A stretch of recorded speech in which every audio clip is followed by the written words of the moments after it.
எல்லாருக்கும் வணக்கங்க. நம்மள நெறைய பேருக்கு ஃப்ளைட்டில் போகிறதுன்றது மிகப்பெரிய ஒரு கனவா இருக்குங்க. அதுபோல தான் எனக்கும். எனக்கு ரொம்ப பெரிய ஒரு கனவுன்னு சொல்லலாம். ஏன்னா நம்ம ட்ரெயினில் போயிருக்கோம், அதே நேரம் பஸ்ஸில் போயிருக்கோம். இந்த ஃப்ளைட்டில் போகிறப்ப அதோட எக்ஸ்பீரியன்ஸ் எப்படி இருக்கும்னு நம்ம அனுபவித்து பார்க்கணும் இல்லைங்களா? இன்றைக்கி நம்ம ஃப்ளைட்டில் தாங்க போக போகிறோம். ட்ரிவாண்ட்ரம்லேருந்து சிங்கப்பூர் வரைக்கும் நம்ம ஃப்ளைட்டில் போக போகிறோங்க. அதோடைய வீடியோவை தான் இன்றைக்கி நம்ம பார்க்க போகிறோம். நான் எப்படி போனேன், அது எந்த மாதிரி புக் பண்ணி போகலாம், எல்லாராலையும் ஃப்ளைட்டில் போக முடியுமா, இல்லை வசதி படைச்சவங்க மட்டும்தான் ஃப்ளைட்டில் போகலாமா, எல்லாத்தையும் இந்த வீடியோவில் நான் உங்களுக்கு ஃபுல் டீட்டெயிலாக சொல்கிறேங்க. என் கூட நீங்களும் சேர்ந்து பயணிக்கலாம் வாங்க. எனக்கு நியரஸ்ட்டு ஏர்போர்ட் எதுன்னு பார்த்தீங்கன்னா சென்னையும் திருச்சிராப்பள்ளியும் தாங்க.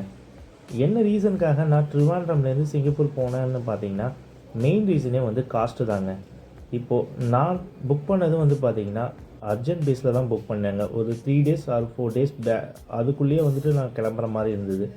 அப்போ காஸ்ட் வைஸ் பார்த்தீங்கன்னா 33,000 35,000 கிட்டத்தட்ட பார்த்திங்கன்னா சென்னையிலேருந்து கிளம்புற மாதிரி இருந்ததுங்க. அதுவும் டைரக்ட் ஃப்ளைட் இல்லைங்க.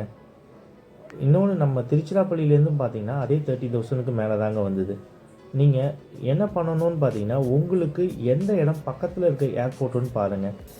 நீங்கள் போகிறது இப்போ சப்போஸ் நீங்கள் சென்னையிலேருந்து போகிற மாதிரி இருந்தீங்கன்னா அங்கே எவ்வளோ காஸ்ட்டு, அதே இது பெங்களூர்லேருந்து உங்களுக்கு எவ்வளோ காஸ்ட்டு, உங்களுக்கு பக்கத்தில் இருக்க சிட்டிஸ்லாம் எவ்வளோ காஸ்ட்டுன்றதை செக் பண்ணுங்கள். மெயினாக பெரிய சிட்டிஸை விட உங்களுக்கு இது சின்ன சின்ன சிட்டிஸ்லலாம் கொஞ்சம் கம்மியாக இருக்க நிறைய வாய்ப்பு இருக்குங்க. ட்ரிவாண்ட்ரம்லேருந்து நான் சிங்கப்பூர் போனதுக்கு எனக்கு ஆன செலவுன்னு பார்த்தீங்கன்னா 19,000 தாங்க. அதே இது நான் சென்னையிலேருந்து செக் பண்ணப்போ 33,000 ஆச்சு. ஸோ எனக்கு இங்கே ஊர்லேருந்து பார்த்தீங்கன்னா ட்ரிவாண்ட்ரம் போகிறதுக்கு ஜஸ்ட்டு பார்த்தீங்கன்னா எனக்கு 1000 ருபீஸ் தான் ஆச்சு. ஸோ நீங்கள் காஸ்ட் வைஸ் பார்த்தீங்கன்னா எவ்வளோ மிச்சம் ஆகுதுன்றதை நீங்களே பாருங்கள். ரொம்ப கம்மியாகவே போகலாங்க, இதை விட கம்மியாகவே போகலாம். நான் இப்போ ஆன் டைமில் புக் பண்ணதுனால ஒரு 3 days தான் இருந்ததுனால தான் எனக்கு இந்த அளவுக்கு ரேட் இருந்தது. இதை விட கம்மியான ரேட்லேயே நீங்கள் புக் பண்ணலாம். இப்போ நீங்கள் ஒரு பிளான் பண்ணி வெக்கேஷனுக்கு போகிறீங்க அப்படின்னா ஒரு 3 month 4 monthக்கு பிஃபோராக நீங்கள் புக் பண்ணிங்கன்னா இதை விட இன்னும் ரொம்ப கம்மியான காஸ்ட்டில் நீங்கள் போகலாங்க. நம்ம ஃப்ளைட் ஒரு 5 minutes லேட்டாக தாங்க எடுத்தாங்க. நீங்கள் இப்போ போர்டிங் போட்டுட்டீங்க அப்படின்னா நீங்கள் வர வரைக்கும் கண்டிப்பாக ஃப்ளைட் எடுக்க மாட்டாங்கங்க. நீங்கள் எல்லாரையும் பேசஞ்சர்ஸ் எல்லாரையும் ஏற்றுனதுக்கப்புறமா தான் ஃப்ளைட்ஸ் எடுப்பாங்க. இப்போ நம்ம ஃப்ளைட் இப்போது ரன்வேக்கு கிட்டத்தட்ட நெருங்கிடுச்சு. அந்த ரன்வேலேருந்து அந்த ஃபுல் ஸ்பீடு எடுத்து அந்த மேலே பறக்கிறப்ப உண்மையாக செம ஃபீலிங்காக இருந்ததுங்க. ஃபஸ்ட் டைம் போகிறவங்களுக்கு அது ஒரு மறக்க முடியாத ஒரு அனுபவமாக கண்டிப்பாக இருக்கும். அது ரொம்ப ஒரு பயமாலாம் இல்லைங்க, நார்மலாக தாங்க இருந்தது. ஃபஸ்ட்டு ஏறுறப்ப மட்டும் கொஞ்சம் ஒரு மாதிரி இருந்ததுங்க, மற்றபடி ஒன்றும் இல்லைங்க. ஆனால் அங்கேருந்து அந்த வியூ பார்க்குறப்ப வார்த்தையால் நம்ம கண்டிப்பாக சொல்ல முடியாதுங்க. அதை நீங்கள் அனுபவிக்கிறப்ப தான் உங்களுக்கு அது தெரியும். ஃப்ளைட்டுன்றது ரொம்ப பெரிய கனவுலாம் இல்லைங்க, எல்லாராலையும் போக முடியுங்க. எப்படி சுலபமாக போகலாம் அப்படின்றத நான் சொல்கிறேங்க. சென்னையிலேருந்து பெரிய சிட்டிஸ் எடுத்துக்கிட்டிங்கன்னா பெங்களூரு, மும்பை, டெல்லி இந்த மாதிரி இடத்துக்கு அதிகமான ஃப்ளைட் சர்வீஸ் இருக்குதுங்க. இந்த மாதிரி அதிகமாக ஃப்ளைட் சர்வீஸ் இருக்கிற ஏரியாக்கள்லாம் பார்த்திங்கன்னா ரொம்ப பெரிய டாமினேஷன் இருக்கும். அந்த இடத்தெல்லாம் பார்த்திங்கன்னா ரொம்ப கம்மியான ப்ரைஸ்லேயே கொடுப்பாங்க. அதே நேரம் நீங்கள் லாகின் பண்ணி செக் பண்ணிக்கோங்க. எப்பயுமே நீங்கள் லாகின் பண்ணி செக் பண்ணுங்கள். ஏர்லைன்ஸில் என்ன ரேட் போகுது அப்படின்றத டே பை டே செக் பண்ணுங்கள். ஏன்னா நிறைய ஆஃபர்ஸ் கொடுப்பாங்க, ரொம்ப கம்மியான ப்ரைஸில் கொடுப்பாங்க. அதே சென்னை டு பெங்களூர் பார்த்திங்கன்னா 1200 தாங்க இப்போ கரண்ட்டில் நான் சொல்கிற டைமில். அதனால் இது நம்மளால் ஓரளவு போகிறதுக்கான சார்ஜ் தான். ஸோ நீங்கள் முடிவு பண்ணிங்கன்னா சென்னையிலேருந்து பெங்களூருங்க சூப்பராக இருக்குங்க அந்த எக்ஸ்பீரியன்ஸு. நம்ம ஃப்ளைட்டு டேக் ஆஃப் ஆகிடுச்சிங்க. சரி வாங்க வியூஸ்லாம் எப்படி இருக்குன்றதை பார்ப்போம்.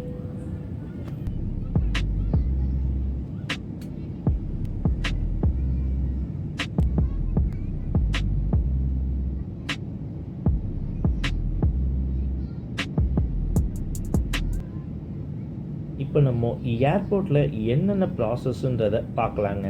ஃபஸ்ட் டைமாக ஃப்ளைட்டில் போகிறவங்களுக்கு கண்டிப்பாக இது ரொம்ப யூஸ்ஃபுல்லாக இருக்குங்க. ஏர்போர்ட்டில் நீங்கள் என்ட்ரி ஆனோடனே செக்யூரிட்டி இருப்பாங்கங்க. அங்கே உங்களுடைய பாஸ்போர்ட்டையும் டிக்கெட்டையும் செக் பண்ணிவிட்டு உள்ளே என்ட்ரி பண்ணுவாங்கங்க. சப்போஸ் நீங்கள் டொமஸ்டிக் ஃப்ளைட்டில் போகிற மாதிரி இருந்தால் பாஸ்போர்ட் தேவையில்லைங்க. அதில் உங்களுடைய ஐடி கார்டை செக் பண்ணிவிட்டு என்ட்ரி பண்ணுவாங்கங்க. நெக்ஸ்ட்டு பார்த்திங்கன்னா போர்டிங்க. போர்டிங்கிறது வேறு ஒன்றும் இல்லைங்க. அது வந்து நீங்கள் எந்த ஏர்லைன்ஸில் போகிறீங்களோ அந்த ஏர்லைன்ஸோட ஆஃபீஸுங்க. அவங்க உங்களுக்கு வந்து பார்த்தீங்கன்னா உங்களுடைய டிக்கெட்டு, நெக்ஸ்ட்டு வந்து பார்த்தீங்கன்னா உங்கள் விசா இதெல்லாம் செக் பண்ணிவிட்டு உங்களுடைய சீட்டை அலோகேட் பண்ணி கொடுப்பாங்கங்க. இது வெப் செக்கிங் கூட நீங்கள் டைரெக்டாக பண்ணிடலாம். வெப் செக்கிங் பண்ணுறப்ப என்ன ட்ராபேக்னால், உங்களுக்கு சப்போஸ் வந்து விண்டோ சீட் வேணும், கண்டிப்பாக ஃபஸ்ட் டைம் போகிறவங்களுக்கு விண்டோ சீட்டில் போகணுன்னு தான் ஆசைப்படுவாங்க. ஆனால் விண்டோ சீட்டுக்கு அவங்க வந்து பார்த்திங்கன்னா எக்ஸ்ட்ரா சார்ஜ் கேட்பாங்க. ஃப்ரீயாக வந்து பார்த்திங்கன்னா சீட் அலோகேட் பண்ண மாட்டாங்க. நீங்கள் டைரெக்டாக போயிட்டு போர்டிங் போடுறப்போ வந்து உங்களுக்கு விண்டோ சீட்ஸ் இருந்தது அப்படின்னா நீங்கள் கேட்டிங்கன்னா கண்டிப்பாக உங்களுக்கு பண்ணி கொடுப்பாங்க. நானும் கேட்டேன், எனக்கும் வந்து பார்த்திங்கன்னா அந்த சீட் அலோகேட் பண்ணாங்கங்க. அந்த சீட்டோட காஸ்ட் வந்து பார்த்திங்கன்னா 2500 ஆனால் எனக்கு ஃப்ரீயாகவே பண்ணி கொடுத்தாங்க. நெக்ஸ்ட்டு வந்து பார்த்திங்கன்னா இமிக்ரேஷனுங்க. இது ரொம்ப முக்கியமான ஒன்றுங்க. இமிக்ரேஷனில் உங்களுடைய நீங்கள் எதுக்காக போகிறீங்க, என்ன பர்பஸ்க்காக போகிறீங்க, இந்த டீட்டெயில்ஸ்லாம் கேட்பாங்கங்க. நம்ம இந்தியாவில் இமிக்ரேஷன் விட சிங்கப்பூரில் இருக்க இமிக்ரேஷன் ரொம்பவே கொலைட்டாக இருந்ததுங்க. நம்ம இந்தியாவில் நிறைய கேள்வி கேட்டுட்டு இருந்தாங்க. அவங்க என்ன கேட்குறாங்களோ அதுக்கு நீங்கள் ஆன்சர் பண்ணிட்டீங்க அப்படின்னா ஒன்றும் ப்ராப்ளம் இல்லைங்க. மெயினாக என்ன கேட்பாங்க அப்படின்னா, நீங்கள் ஏதாவது ஒர்க்குக்காக போகிறீங்களா அப்படின்றத கேட்பாங்கங்க. பெரும்பாலும் நம்ம எல்லாருமே டூரிஸ்ட் விசாவில் தான் போவோம். அங்கே ஏதாவது ஒர்க் பார்க்க போகிறீங்களா, இந்த மாதிரியான கேள்வி தான் கேட்பாங்க. நீங்கள் எதுக்காக போகிறீங்களோ அதை டீட்டெயில்ஸ் சொல்லிட்டீங்க அப்படின்னா எந்த இதுவும் கிடையாதுங்க. நெக்ஸ்ட்டு வந்து பார்த்திங்கன்னா செக்யூரிட்டி செக்குங்க. செக்யூரிட்டி செக்குன்றது உங்களை பர்சனலாக செக் பண்ணுவாங்கங்க. இங்கே தான் உங்களுடைய திங்ஸ் எல்லாத்தையும் பர்சனலாக செக் பண்ணுறதுங்க. இதில் வந்து பார்த்திங்கன்னா உங்களுடைய ஃபோனு, நெக்ஸ்ட்டு வந்து பார்த்திங்கன்னா உங்கள் பர்ஸு, இது எல்லாத்தையும் வந்து பார்த்திங்கன்னா தனியாக ஒரு ட்ரேயில் வச்சு செக் பண்ணுவாங்கங்க. உங்களையும் ஃபுல்லாக கம்ப்ளீட்டாக பாடி செக் பண்ணுவாங்கங்க. இது எல்லாத்தையும் முடித்ததுக்கப்புறமா நீங்கள் உங்களுக்கான இடத்துக்கு, ஃப்ளைட்டு இருக்கிற இடத்துக்கு நீங்கள் கேட்டுக்கு போயிடலாங்க. இப்போ நம்ம சிங்கப்பூர் ரீச் ஆகிட்டோங்க. அதோடய வியூ பாருங்கள், எவ்வளோ அழகாக இருக்குது பாருங்கள். கரெக்டாக இப்போ சிங்கப்பூரில் 5 o'clockங்க, ஏர்லி மார்னிங் நம்ம வந்து பார்த்திங்கன்னா ரீச் ஆக போகிறோம். அதோடய வியூ ரொம்ப சூப்பராக இருந்துச்சுங்க.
நம்ம இப்போது சிங்கப்பூரில் லேண்ட் ஆகிட்டோங்க. சிங்கப்பூர் ஏர்போர்ட் ரொம்ப பெரிய ஏர்போர்ட்டுங்க. அதே நேரம் ரொம்ப க்ளீனான ஒரு ஏர்போர்ட்டுன்னு சொல்லலாங்க. அவ்வளோ ஒரு கொலைட்டாக பழகுவாங்கங்க. இங்கே இமிக்ரேஷன் வந்து பார்த்திங்கன்னா ஒரு 1 minute நான் கம்ப்ளீட் பண்ணிட்டேங்க. எனக்கு எந்த விதமான கேள்விங்களுமே கேட்கலங்க.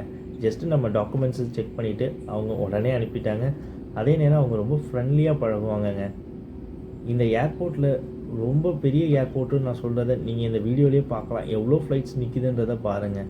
இந்த சிங்கப்பூர் சீரீஸ் ரொம்ப இன்ட்ரெஸ்டிங்காகவும் அதே நேரம் ஒரு இன்ஃபர்மேஷனாகவும் உங்களுக்கு கண்டிப்பாக இருக்குங்க. நம்மளோட வீடியோஸ் உங்களுக்கு பிடிச்சது அப்படின்னா சப்ஸ்கிரைப் பண்ணி ஷேர் பண்ணுங்கங்க.